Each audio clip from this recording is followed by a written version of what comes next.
So grew up in Albany, Oregon, graduated in 1964 from high school. We either went in the military or went to school after high school. Vietnam was just starting. Everybody was kind of hoping that would be done by the time we got out of college. And so I went to Oregon State, and about 2 weeks after I graduated, I got my draft notice. At that time, I had a number of close friends that were in Vietnam, so I just opted to join the Navy.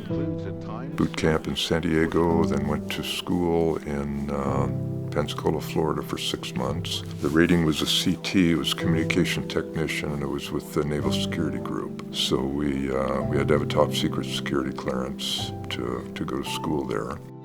So I was assigned to the Enterprise, USS Enterprise, the only nuclear aircraft carrier at that time. And we did some trial runs down to San Diego and back, and then mid-September we headed over to Vietnam.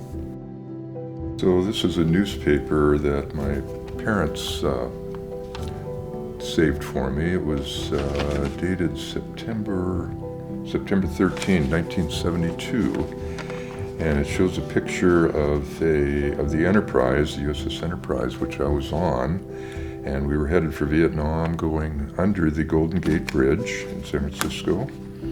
And there's a demonstrator boat trying to stop us with "Stop the Bombing" written across the boat. The thing that fascinated me was watching flight ops. And you could go up on an observation deck, it was actually 13 stories up, and you could watch operations from there. So probably every night for like a month, I would go up after dinner and watch flight ops. It was such an experience to be on something like that. There were 5,500 men, 100 airplanes we carried on the ship. I mean, it's just gigantic because there's a big storage underneath the flight deck where all the planes are. And then when they're ready to fly, then they've got an elevator that brings the plane up. They maneuver it, get it ready, and off they go.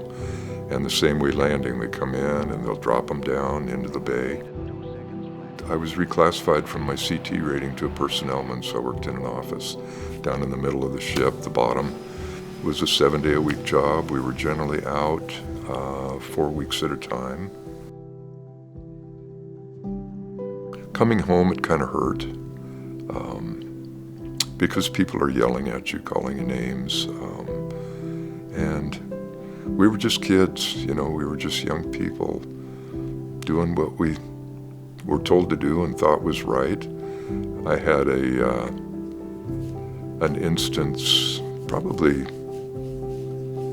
4 or 5 years ago. My wife and I were going to see our son in Portland, and we stopped at Sandy, Oregon, and at Fred Meyer, and it was Memorial Weekend, and they were giving out the poppies, and one of the ladies asked me if I was a veteran, and I said yes. She says, "Were you in Vietnam?" And I said yes, and she says, "Well, welcome home." And I teared up a little bit because nobody had ever said that. And sorry. It was, I couldn't believe that after 45, 50 years that it still felt like that when she said that.